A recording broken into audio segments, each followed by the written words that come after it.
పూలమ్మిండు పాలమ్మిండు వేల ఎకరాలు కబ్జా పెట్టిండట. ఎవరు? కవిత చెప్తా ఉంది. ఎవరి గురించి? మల్లారెడ్డి గురించి. సో ఈ మధ్య ఇది ఇట్లాంటి రోజుకొక అంటే ఏదో వెబ్ సిరీస్ లాగా రిలీజ్ చేస్తున్నారు వీటిని. జగదీశ్వర్ రెడ్డి అయిపోయిండు, సంతోష్ అయిపోయిండు, హరీష్ రావు అయిపోయిండు. ఇప్పుడు మన ఆయన కూడా మన నిరంజన్ రెడ్డి అతని మీద కూడా చేసింది కదా ఎమ్మెల్సీ. ఇక వాళ్ళందరూ అయిపోయారు. ఇప్పుడు ఇక మల్లారెడ్డి ఒక పక్కనేమో నమ్మాలనిపిస్తుంది. ఎందుకంటే అదే కుటుంబంలో అన్నీ చూసి వచ్చిన ఆవిడ కాబట్టి ఇక చెప్తుంది నిజమేనేమో అనిపిస్తూ ఉంటుంది ఒక్కొక్కసారి ఏమో ఈ వీళ్ళు కూడా రాజకీయమే కదా ఇదంతా కూడా. ఇప్పుడు మొన్నటిదాకా అదే కుటుంబంలో ఉన్నప్పుడు ఏం చేసారు వీళ్ళు? నిజంగా నువ్వు చెప్పాలనుకుంటే అన్యాయం జరుగుతుందని నిజంగా ప్రజల గురించి నువ్వు ఆలోచించి గనక ఆ రోజే నువ్వు ఈ మాటలన్నీ చెప్పుంటుంటే కనీసం ఈరోజు ప్రజలకు నీ మీద కొంతైనా విశ్వాసం ఉండేది. ఇప్పుడు బయటకు వచ్చి నువ్వు ఒక రాజకీయ పార్టీ అండలో మాట్లాడుతుంటే కొంత దాన్ని ఖచ్చితంగా వ్యతిరేకించే పరిస్థితే. ఇప్పుడు మనం ఎంత మాట్లాడినా కొంత వీటినేమో నమ్మాలనిపిస్తుంది. ఎందుకంటే అదే కుటుంబం నుంచి బయటకు వచ్చిన ఆమె కాబట్టి అన్నీ చూసిన ఆమె. సో ఈరోజు మాట్లాడుతుంటే నిజమేనేమో అనిపిస్తుంది. కానీ ఇంకో పక్క మళ్ళీ మిమ్మల్ని నమ్మడానికి భయపడతా ఉన్నారు ప్రజలు. ఎందుకంటే మళ్ళీ ఇది కూడా రాజకీయంలో ఒక భాగమేమో అనిపిస్తుంది ప్రజలకి.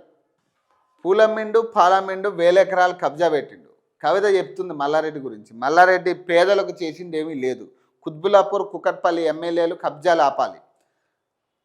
కల్వకుంట్ల కవిత మాట్లాడుతూ ఉంది. నేను బంగారు తెలంగాణ బ్యాచ్ ఎమ్మెల్యేలు తాము అధికారంలో ఉన్నప్పుడు మేడ్చల్ జిల్లా అభివృద్ధిని పక్కన పెట్టి చెరువులు భూములను కబ్జా చేశారని తెలంగాణ జాగృతి అధ్యక్షురాలు కల్వకుంట్ల కవిత ఆరోపించారు. బీఆర్ఎస్ మేడ్చల్ ఎమ్మెల్యే మల్లారెడ్డి తన ఇంటిలో జరిగిన శుభకార్యానికి సీఎం రేవంత్ రెడ్డిని ఆహ్వానించి మనువడితో ఆయన కాళ్ళు మొక్కించారని, దీంతో రాష్ట్ర ప్రభుత్వం హైడ్రా మల్లారెడ్డి అక్రమాలపై దృష్టి పెట్టడం లేదని విమర్శించారు. 5 ఏళ్ళు మంత్రిగా అలాగే ఇప్పుడు ఎమ్మెల్యేగా ఉన్న మల్లారెడ్డి పూలమ్మిండు పాలమ్మిండు వేల ఎకరాలు కబ్జా పెట్టిండు.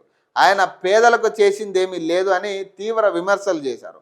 కుత్బులాపూర్ కుకట్పల్లి ఎమ్మెల్యేలు కబ్జా చేయడం ఆపి తమ నియోజకవర్గాల అభివృద్ధిపై దృష్టి సారించాలని సూచించారు. కుకట్పల్లిలోని సోమవారం ఆమె విలేకరులతో మాట్లాడారు. బీఆర్ఎస్ హయాంలో మంత్రి పదవులు బీటీ బ్యాచ్కే దక్కాయని, అలాగే ఉద్యమకారుడు శాంబిపూర్ రాజుకు పదవి దక్కలేదని ఆవేదన వ్యక్తం చేశారు.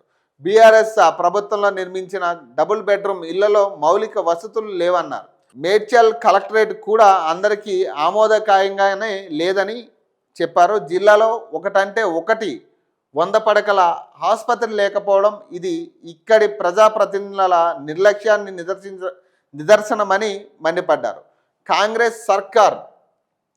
కాంగ్రెస్ సర్కారుకు కుకట్పల్లి భూములు కామధేనువులుగా మారాయని ఆరోపించారు. కేపీహెచ్పిలో ఇప్పటికే 2000 కోట్ల భూములు అమ్ముకున్న ప్రభుత్వం ఇక్కడి ప్రజల అవసరాల కోసం ఒక్క రూపాయి కూడా కేటాయించలేదని మండిపడ్డారు. ఎన్నికల సమయంలో ఓట్లు అడుగుతున్న నాయకులు ఇక్కడి ప్రజా సమస్యలపై ఎందుకు స్పందించడం లేదని ప్రశ్నించారు. సో ఇప్పటి వరకు మీరేం చేసిరు అనేది కూడా పాయింటే. ఇప్పుడు మీరు అధికారంలో ఉన్నప్పుడే జరిగినాయి కదా ఇవన్నీ కూడా. మీరు చెప్పేది అదే కదా, అధికారంలో ఉన్నప్పుడు బీటీ బ్యాచ్కే పదవులు దక్కే అంటున్నారు కదా. మరి మీరు అప్పుడెందుకు మాట్లాడలేదనే పాయింటే. ప్రతిసారి మీరు మాట్లాడిన ప్రతి అంశం మీద లేవనెత్తుతున్న పాయింట్ ఏంటో అప్పుడే ఎందుకు మీరు మాట్లాడాలి, అప్పుడు ఎందుకు స్పందించలే. దీనికి మీరు ఇచ్చే సమాధానం ఏంటి? అప్పుడు నన్ను మాట్లాడనేలా నాకు అవకాశం లేదు అంటున్నారు. ఇది ఎంతవరకు కరెక్ట్? ఇప్పుడు అది రాజకీయంలో ఒక భాగంలానే కనపడుతుంది. కానీ ఎవరికి కూడా మీరు ఏదో ప్రజలకి ఏదో చేయాలని తిరుగుతున్నట్టుగా కానీ ప్రజల అవసరాలు లేదా సమస్యల మీద మాట్లాడుతున్నట్టుగా ఎక్కడ కనపడట్లేదు.